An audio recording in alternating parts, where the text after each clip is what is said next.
तो दोस्तों हम लोग आज देखते हैं, हम लोग विज्ञान का पेपर देख रहे हैं 2026 का, जो कि हम लोग को पेपर परीक्षा में आने वाले प्रश्न होंगे। तो आप लोग वीडियो को लाइक कर दें, चैनल को सब्सक्राइब करके रखें, क्योंकि ये जो हमारा था प्रिंटर का था वो थोड़ा सा गलत प्रिंट कर दिया था। तो हमने यहाँ पर आपको लिख दिया कि ये 826 कोड का पेपर है आपका डीजे, जो आपके पेपर में मिलने वाला है 931। ये आपके हर पेपर में पढ़ा मिलेगा।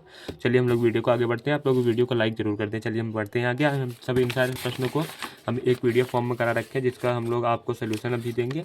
चलिए हम लोग देखते हैं उन प्रश्नों को। तो हम लोगों ने खंड का के सारे प्रश्नों को विकल्पीय जितने भी हैं, जितने भी 2 नंबर के 4 नंबर के सारे के प्रिंट करा रखा है। चलिए हम लोग देखते हैं इसे। किसी अवतल दर्पण पर आपतित प्रकाश किरण दर्पण से परावर्तन के उपरांत अपने ही मार्ग से वापस आ जाती है। यह किरण अक्ष का प्रतिच्छेदन करती है। मतलब कहाँ पर वो प्रतिच्छेद करती है, फोकस पर रखते हैं तो फोकस पर डायरेक्ट लौटाती है। तो ये केस आपको याद रखना होगा। मैंने सारे के सारे केस करा रखे हैं। अगर आपने पूरा का पूरा वीडियो देख लिया तो आप लोग को एक भी नंबर नहीं कटने वाले हैं, आपको 100 में से 100 मिलेंगे। एक लेंस वस्तु के स्थित विशेष के लिए आभासी सीधा तथा आवर्धित प्रतिबिंब बनाता है लेंस होता है। तो हम लोग का जो उत्तल लेंस होता है उसमें बनाता है कि आभासी सीधा तथा आवर्धित। नेत्र लेंस की फोकस दूरी में परिवर्तन किया जाता है पश्चिमाभि मांसपेशियों द्वारा। ये प्रश्न अब आप लोगों को ये नहीं करना है कि दृष्टिपटल होगा कि ये होगा, 4 बार उन प्रश्नों को पढ़ना। ये सारे काम आप लोग को नहीं करने हैं। आप लोग को डायरेक्ट जो प्रश्न है उसको देखना है और अपनी कॉपी में उतारना है और उन सारे के सारे प्रश्नों को याद करना है। स्वच्छ आकाश के नीले रंग के लिए उत्तरदायी प्रकाशीय घटना होती है। स्वच्छ आकाश हम लोग को नीला क्यों दिखाई देता है? जो हम लोग का प्रकीर्णन है ये नीला दिखाई देता है। मैं इस प्रश्न को हज़ारों बार करा चुका हूँ। ये प्रश्न आप लोग के बहुत इंपॉर्टेंट है। चलिए, किसी विद्युत बल्ब पर 440 वाट और 220 वोल्ट अंकित है तो बल्ब का फिलामेंट प्रतिरोध होगा। चलिए हम लोग इसे देखते हैं। तो चलिए हमने लिख लिया है कि पी जो हम लोग का दे रखा है कि इतना 440 वाट का है और हम लोग का वी जो वोल्ट में दे रखा है 220 वोल्ट है। तो हम लोग यहाँ से सबसे पहले धारा का मान निकालेंगे। तो पी हम लोग का कितना है 440 बराबर हम लोग का हो जाएगा वी हम लोग का 220 इंटू आई। तो 220 से ये काटेंगे तो आप लोग 2 बार कटेगा, तो आई हम लोग का आ जाएगा 2 एम्पियर। अब हम लोग का एक फॉर्मूला और होता है जो होता है P बराबर आई स्क्वायर आर होता है। तब हम इसे यहाँ पर सॉल्व करते हैं। आप लोग इस प्रश्न को यहाँ पर देखेंगे। तो हम लोग का P तो दिया ही 440 वाट। अब हम लोग का धारा भी 2 दे रखा है, 2 का स्क्वायर। अब हम लोग का यहाँ पर R है, तो अब हम लोग 2 दूनी 4, 440 बराबर 4 गुणे R। अब हम लोग 4 काटेंगे तो ये 11 बार 110 बार जाएगा। तो हम लोग का प्रतिरोध आ जाएगा 110 ओम। आपको ये 100% याद होना चाहिए। ये प्रश्न आप लोग ऐसे आराम से कर सकते हैं, जिसमें 2 फॉर्मूला लगेंगे। चलिए हम लोग देखते हैं। तो हम लोग का क्या आंसर हो गया? 110 आंसर हो गया, राइट। चलिए हम लोग देखते हैं। किसी परिपथ में प्रयुक्त होने वाले कुछ अवयवों के संकेत चिन्ह स्तंभ ए में दिए गए हैं, स्तंभ बी में दिए गए इन नामों से सुमेल का सही विकल्प का चयन कीजिए। आप लोग का सही करना है। अमीटर जो ए दे रखा है किसका है? अमीटर का है। तो सबसे पहले आप लोग इसको इस पे जाइए। और जो ये दे रखा है ये किसका है? हम लोग का विद्युत सेल का है। आप लोग इस पे जाइए। ये जो दे रखा है हम लोग का किसका है? अगर जैसे आप लोग को नहीं पता है तो आप लोग पहले इन दोनों को मिलाइए, आपको यही दोनों से आंसर मिल जाएगा। हम लोग का दूसरा का कौन दे रखा है? दूसरे का 4, 2 का 4 यहाँ पर दे रखा है और एक में भी नहीं दे रखा। तो आपका पहला आंसर राइट हो जाएगा। आपको यही तो है कि आप पहले जितना, अगर इसमें से 2 भी आ रहे हैं ना, तो आपको आंसर ऐसे ही बना के दिया जाता है कि 2 में ही आपको मिल जाएगा। चलिए हम लोग आगे बढ़ते हैं। अब जैसे आप लोग को अब तो हो गया, अब आप लोग को पता हो गया कि जो हम लोग का पहले का है वो तीसरा है, जो हम लोग का परावर्ती प्रतिरोध है। और ये हम लोग को जो है क्रॉस तार का लगा होता है कि ये क्रॉस तार का ही होता है। मेरे को तो पता था, मैं ये कर रहा था कि आप लोग कैसे पेपर में करेंगे। अगर आपको 2 ही आ रहा हो तो आप लोग ऑप्शन को ऐसे छांट सकते हैं। चलिए हम लोग देखते हैं कि किसी धारावाही परिचालिका को स्वतंत्रता पूर्वक लटकाने पर सदैव स्थिर होगी। ये उत्तर और दक्षिण दिशा में स्थिर होगी, ये आप लोग को याद रखना होगा। चलिए हम लोग देखते हैं। अब उपभाग 2 हम लोग के केमिस्ट्री के प्रश्न मिलेंगे, जिसको हम लोग को सारे के सारे प्रश्न को आप लोग को याद रखना होगा, एक भी प्रश्न छोड़ना नहीं है। चलिए हम लोग देखते हैं कि निम्नलिखित में से कौन सी धातु कमरे के ताप पर ठोस अवस्था में नहीं होती है। मतलब ठोस नहीं होती। कमरे के ताप पर मरकरी हम लोग की जो होती है ना, वो द्रव अवस्था में होती है। तो ऐसे भी पूछ सकते हैं कि कौन सी धातु द्रव अवस्था में होती है। जैसे आप लोग को पता है कॉपर ठोस होता है, एल्युमिनियम ठोस होता है, मैग्नीशियम ठोस होता है।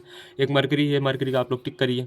अम्ल एवं क्षार की अभिक्रिया से प्राप्त होता है। अम्ल और क्षार की अभिक्रिया से 100% हाइड्रोजन गैस प्राप्त होती है और वो हर समय प्राप्त होती है। चलिए हम लोग देखते हैं कि निम्नलिखित अभिक्रिया Ca+CO3 उष्मा से CaO+CO2 का उदाहरण है। हम लोग का जो है ये अपघटन हो गया है कि ये क्यों अपघटन? क्योंकि यहाँ से टूटा है तो CO2 अलग हुआ है और CaO अलग हुआ है, तो ये हम लोग का अपघटन हुआ है। चलिए हम लोग आगे बढ़ते हैं। चलिए हम लोग देख रहे हैं श्रृंखलन का गुण किस परमाणु में पाया जाता है। जो हम लोग का कार्बन होता है ना, इसमें श्रृंखलन का गुण पाया जाता है। निम्नलिखित में से एल्काइन होता है, एल्केन होता है सिंगल बॉन्ड, एल्केन, एल्कीन होता है डबल बॉन्ड, एल्काइन होता है ट्रिपल बॉन्ड। आपको देखना है ट्रिपल बॉन्ड किस में है। 1 में ये आपका राइट आंसर। हम लोग बढ़ते हैं आगे। ईंधन एवं औषधियों के रूप में उपयोग किया जाता है। जो हम लोग का इथेनॉल होता है ना, वो ईंधन में भी प्रयोग कर लेते हैं हम लोग, और औषधियों में भी हम लोग प्रयोग कर लेते हैं, और बाकी हम लोग किसी तत्व का नहीं प्रयोग कर पाते हैं। तो चलिए हम लोग आगे बढ़ते हैं, देखते हैं उपभाग 3 को, जिसमें आपको बायो के प्रश्न मिलेंगे। तो आप लोग को इसे करना है। गुर्दे की इकाइयों को उत्सर्जन की प्रक्रिया में भाग लेता है। उत्सर्जन में कौन सा भाग लेता है? जैसे आप लोग को पता है वृक्कांड, जिसे हम लोग नेफ्रॉन बोलते हैं, ये भाग लेता है। तो आप लोग को ये याद रखना होगा। पौधों में जाइलम किसके लिए उत्तरदायी होता है? जल का वहन करता है, भोजन का वहन करता है, अमीनो अम्ल का वहन करता है, ऑक्सीजन का वहन करता है। तो ये जो होता है ना, जल और भोजन दोनों का करता है। लेकिन यहाँ पर आपका भोजन दिया है, भोजन अलग अलग दे रखा है, तो आपको भोजन टिक करना होगा, क्योंकि यहाँ पर ये भोजन का करता है। मतलब एक मुख्य काम इसका ये भी है, लेकिन ये जल का भी करता है। तो आप लोग को याद रखना होगा, क्योंकि ऑप्शन दूसरे तरीके से भी एग्जामिनर बना सकता है। स्वपोषी पोषण के लिए आवश्यकता होती है। स्वपोषी पोषण के लिए क्या होता है? कार्बन डाइऑक्साइड और जल की आवश्यकता होती है, क्लोरोफिल की होती है, सूर्य का प्रकाश। हमको इनमें से सभी लगाना है। चलिए हम लोग आगे बढ़ते हैं कि तीनों की आवश्यकता होती है। आप लोग लिख लीजिए कॉपी में अपने, ये पूछ सकता है कभी भी, कोई भी दे के एक ऑप्शन पूछ सकता है आप लोगों से। चलिए, ऑक्सीजन की उपस्थिति में पाइरूवेट का ऑक्सीकरण कोशिका के किस भाग में होता है? जो हम लोग का कोशिका द्रव होता है, इसी में होता है। ये प्रश्न आपका हजारों बार पूछा जा चुका है, इस बार ये 100% पूछा ही जाएगा। आप लोग इसके याद करके जाइएगा। मैं टिक कर दे रहा हूँ, ये देख लीजिएगा, इंपॉर्टेंट भी लगा दे रहा हूँ। ये 100% पेपर में आने वाले प्रश्न हैं आपके। जितने करा रहा हूँ सारे के सारे आने वाले हैं, लेकिन ये तो हर शिफ्ट में ही आने वाला प्रश्न है, देख लीजिएगा आप लोग। मेंडल ने अपना प्रयोग किया था मटर के उत्पादन के लिए, इसने मटर पर ही किया था। निम्नलिखित में से कौन ओजोन परत संरक्षण के लिए जिम्मेदार मुख्य पदार्थ है? ओजोन परत की जो संरक्षण करता है हम लोग का, क्लोरोफ्लोरो कार्बन करता है हम लोग का। ये आप लोग को याद रखना होगा। ये आप लोग का प्रश्न नहीं है, तो ये क्लास 12th में पूछा जाता है, लेकिन आप लोग को भी दे दिया है, तो आप लोग याद रखिएगा। थोड़ा बहुत आपको भी जानकारी होनी चाहिए। चलिए हम लोग देखते हैं 20 नंबर प्रश्न को, कि निम्नलिखित में से कौन आहार श्रृंखला का निर्माण करते हैं? तो देखिए, जिसमें मौन होगा वही सही होगा आपका। किसमें है? घास, बकरी, मानव। ये इसमें मानव होना चाहिए। घास और बकरी और मानव तीनों करते हैं। चलिए हम लोग आगे बढ़ते हैं अभी प्रश्नों को। चलिए अब आप लोग देखिए इन प्रश्नों को सारे के सारे के। प्रकाश अपवर्तन की घटना को समझाइए। प्रकाश का अपवर्तन क्या होता है? जब प्रकाश किरण एक माध्यम से दूसरे माध्यम में प्रवेश करती है, तो वह अपने मार्ग से हट जाती है। इस घटना को प्रकाश का अपवर्तन कहते हैं। आपका 2 नंबर हो गया कन्फर्म। आप लोग जो मैंने बोला है वो आप लोग लिख लीजिएगा कॉपी में, अपने वीडियो को पीछे करिए और आप लोग लिखिए उससे पहले। नेत्र के दीर्घ दृष्टि दोष तथा उसके संशोधन पर संक्षिप्त टिप्पणी लिखिए। नेत्र के दीर्घ दृष्टि दोष के लिए हमें यहाँ पर पूछा है कि दीर्घ दृष्टि दोष मतलब दीर्घ या दूर दृष्टि दोष एक ही बात है। आप लोग इसे दूर भी लिख लीजिएगा, वरना आप लोग कंफ्यूज हो जाएंगे। दूर या दीर्घ दृष्टि दोष एक ही बात है। तो दूर दृष्टि दोष है, तो यहाँ पर 2 है, तो हम लोग का उत्तल लेंस का प्रयोग किया जाता है, और निकट के लिए उत्तल का प्रयोग किया जाता है। संशोधन पर संक्षिप्त के लिए आप लोग लिख सकते हैं कि दूरदृष्टि दोष के लिए हम एक ऐसा लेंस का प्रयोग करते हैं जिससे कि हमें वस्तुएं साफ दिखाई देती है, और इस लेंस का नाम होता है उत्तल लेंस। तो आप लोग ये लिख दीजिएगा। चलिए हम लोग हो गया कि संक्षिप्त टिप्पणी है, ये 2 नंबर में पूछा ही, आप लोग 2 लाइन लिख दीजिए, आपको फिर भी पूर्ण नंबर दे देगा। उत्तल दर्पण की फोकस दूरी के लिए सूत्र लिखिए तथा दर्पण के 2 उपयोग लिखिए। उत्तल दर्पण का उपयोग किस में किया जाता है? जो आप लोग कार चलाते होंगे या बाइक चलाते होंगे, उसमें जो शीशा लगाता है उसमें किया जाता है। और हम लोग का इसका प्रयोग किया जाता है जो टंकी आप लोग की गाड़ी की बनाई जाती है, उसमें भी हम लोग का प्रयोग कर सकते हैं इसका। और हम लोग का दूर की वस्तुओं को पास में देखने के लिए प्रयोग किया जाता है। उत्तल दर्पण की फोकस दूरी का सूत्र लिखिए। उत्तल दर्पण की फोकस दूरी होता है, लिख दे। चलिए, उत्तल दर्पण की फोकस दूरी का सूत्र होता है 1/f बराबर 1/v माइनस 1/u। आप लोग इसे लिख लीजिएगा कॉपी में। हम लोग आगे बढ़ते हैं। चलिए हम लोग देखते हैं कि 2 सेमी लंबी वस्तु 20 सेमी फोकस दूरी के उत्तल लेंस के सम्मुख मुख्य अक्ष के लंबवत रखी हुई, तो लेंस से वस्तु की दूरी 23 सेंटीमीटर है। तो प्रतिबिंब की स्थिति तथा प्रकृति होगी। मैं इसका फॉर्मूला लिख देता हूँ, आप लोग उस पर रखिए, डायरेक्ट आंसर आएगा। चलिए दोस्तों, तो आप लोग सबसे पहले इस फॉर्मूले को लगाएंगे जहाँ पर ये दे रखा है, ये प्रतिबिंब की होती है। प्रतिबिंब जो होता है हम लोग की प्रतिबिंब की लंबाई होती है, ये वस्तु की होती है, और यहाँ पर आप लोग को पता है ये प्रतिबिंब है और ये वस्तु है। तो आप लोग यहाँ से रखेंगे ना, तो यहाँ पर एक चीज़ मिस रहता है। जैसे यहाँ पर क्या मिस किया है, लेंस से 30 सेंटीमीटर की दूरी पर रखी हुई है, तो लेंस से 30 सेंटीमीटर की दूरी पर क्या रखी जाती है? वस्तु रखी जाती है। यहाँ पर हम लोग का यू दे रखा है, हम लोग को वी यहाँ पर ज्ञात करना होगा। देखिए 2 सेमी लंबी वस्तु है, तो हम लोग को वस्तु का दे रखा है एच डैश, हम लोग को दे रखा है 20 सेमी फोकस दूरी के उत्तल लेंस के सामने रखी, फोकस दूरी भी दे रखी है। तो आप लोग यहाँ से वी और यू निकाल सकते हैं। पहले आप लोग देखिए यहाँ पर आप लोग को करना क्या है, वो प्रतिबिंब की पूछा है। सबसे पहले आप लोग को इस फॉर्मूले पर रखना है। आप लोग को फोकस दूरी दे रखा है और वस्तु की दूरी देखा है। आप लोग यहाँ से प्रतिबिंब की दूरी निकालेंगे, प्रतिबिंब की दूरी आराम से निकाल लेंगे। अब फिर आप लोग इस फॉर्मूले पर रखेंगे, आपको आसानी से आंसर आ जाएगा, क्योंकि मैंने सारा बता ही दिया। तो चलिए हम लोग आगे बढ़ते हैं। अरे सर, चलिए हम लोग ये देखते हैं कि धारावाही चालक चुंबकीय तथा धारावाही परिनालिका में अंतर को स्पष्ट कीजिए। हम लोग को चुंबकीय और धारावाही परिनालिका में अंतर को स्पष्ट करना होता है। तो हम लोग देखते हैं कि आप लोग लिखेंगे जो परिनालिका होती है वो हम लोग का मतलब पूर्णतः चुंबक नहीं होती, इसमें विद्युत धारा प्रवाहित करने पर ये चुंबक का गुण प्रदर्शित करती है, जबकि ये चुंबक समानता चुंबक ही होता है। इसमें विद्युत धारा प्रवाहित करे चाहे ना करे, ये अपनी स्थिति परिवर्तित नहीं करते। चलिए हम देखते हैं धारावाही चालक से संबंधित चुंबकीय क्षेत्र की दिशा ज्ञात करने के लिए दक्षिणाहस्त अंगूठे का नियम और सीधे धारावाही चालक द्वारा उत्पन्न चुंबकीय क्षेत्र रेखाएं को दर्शाइए। जो सीधे धारावाही चालक होते हैं उसके चुंबकीय क्षेत्र रेखा, जैसे ये सीधा धारावाही चालक है, आप लोग देखिए यहाँ पर इससे जो चुंबकीय क्षेत्र रेखाएं निकलती हैं ना, वो ऐसे ऐसे करके बाहर निकलती है। एक आप लोग सबसे पहले इसमें समांतर लाइन खींचेंगे, फिर ये इससे ऐसे ऐसे मतलब इधर करके बाहर जाएंगी और ये इससे दूर की तरफ जाती हैं। इस तरफ भी आप लोग ऐसे लगा देंगे कि ये इस तरफ से प्रवेश कर रही हैं और इस तरफ से भी ऐसे प्रवेश कर रही हैं। बस हो गया, ये आपको बन गया। अब आप लोग ये जो नियम है ये मैंने दिखा आपको इसके पहले पढ़ा रखा है, देख लीजिए।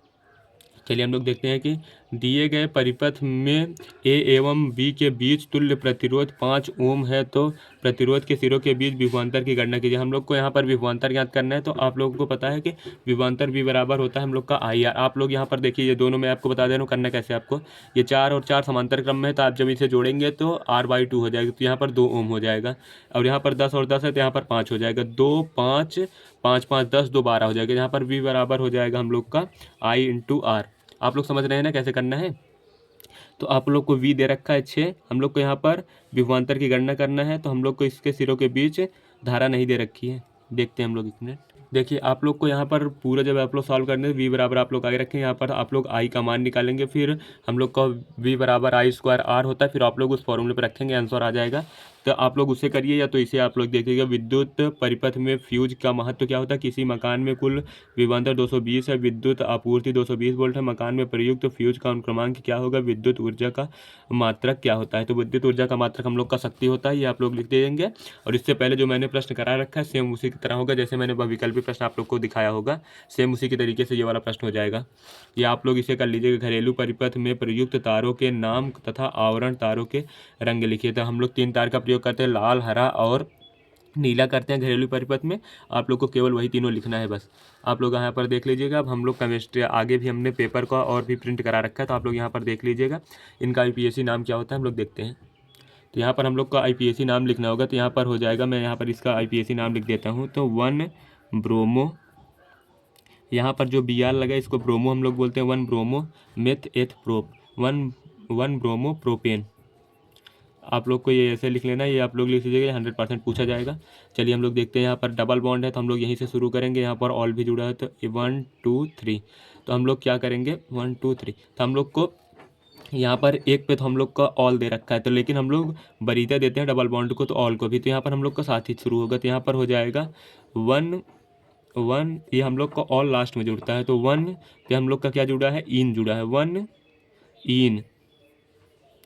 इन और मेथ एथ प्रोपेनाल।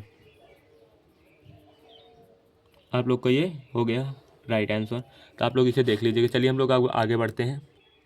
चलिए संतुलित रासायनिक समीकरण, ये जितने भी सारे के सारे प्रश्न संतुलित रासायनिक समीकरण कैसे करना है ये सारे के सारे मैंने बता रखे हैं। तो आप लोग जाइए हमारी वीडियो को देखिए, आपको वहाँ पर पता चलेगा। निम्नलिखित तत्वों का इलेक्ट्रॉनिक विन्यास करना है, तो सोडियम का इलेक्ट्रॉनिक विन्यास मैं करके आप लोग को दिखा दे रहा हूँ। तो चलिए जो हम लोग रासायनिक समीकरण आपको बोल रहे थे देखने के लिए, आप लोग देख लीजिएगा, एक ही है, आप लोग उस वीडियो को जरूर देख लीजिएगा। चलिए यहाँ पर हम लोग को दिया था बेरियम क्लोराइड, यहाँ पर देखा था एल्युमिनियम सल्फेट दे रखा था। आप लोग का फॉर्मूला ये तो आप लोग देख लीजिएगा। फिर BaSO4 हो जाएगा, बेरियम सल्फेट हो जाएगा, फिर Al2 AlCl3 हो जाएगा। आप लोग इसे याद कर लीजिए, कॉपी में लिखिए और इसे याद करिएगा।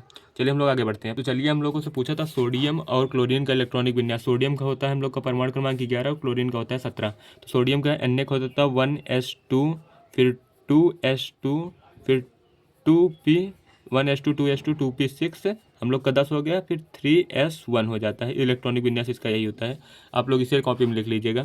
क्लोरीन का होता है 1s2 2s2 2, यहाँ कॉमा लगा दे, चलिए 2p6, 3s2, फिर 3p6, फिर यहाँ कितना हो गया आप कुल का 10 यहाँ पर हो गया, 10 8 18 हो गया, तो यहाँ पर 3p5 होता है। तो आप लोग का ये हो गया क्लोरीन का भी। आप लोग इसे लिख लीजिए कॉपी में और इसे याद कर लीजिए। चलिए हम लोग आगे बढ़ते हैं। तो चलिए आप लोग दोस्तों इसे एक बार में आप लोग स्क्रीनशॉट ले लीजिएगा। ये सारे के सारे आसान प्रश्न हैं जिसको मैंने अगली वीडियो में करा रखा है। तो अम्ल वर्षा क्या होता है, तन्यता घटता, सीलियम क्या होता है, संक्षारण से आप लोग क्या समझते हैं और इसके दो उपयोग हैं। संक्षारण जब किसी पदार्थ को वायु तथा जल की उपस्थिति में लाया जाता है तो उस पर एक परत जम जाती है जिसे हम लोग संक्षारण कहते हैं। संक्षारण से बचने के लिए हम उस पर तेल लगा देते हैं या हम लोग उस पर ग्रीस लगा देते हैं। ये आप लोग को लिखना है। उसमें छिपी ऊष्माशोषक क्रिया मैंने पढ़ा रखा है, ये भी आप लोग देख लीजिएगा सारे के सारे प्रश्नों को। हम लोग चलिए अब आगे बढ़ते हैं। हम लोग हो गया आज के वीडियो को आप लोग लाइक कर दीजिए, चैनल को सब्सक्राइब कर लीजिएगा। इन सारे के सारे प्रश्नों को आप लोग अपनी कॉपी में देख के, आपके पास अगर किताब हो तो आप उससे लिख लीजिए, वरना हम अगली वीडियो में कराएंगे ही। धन्यवाद।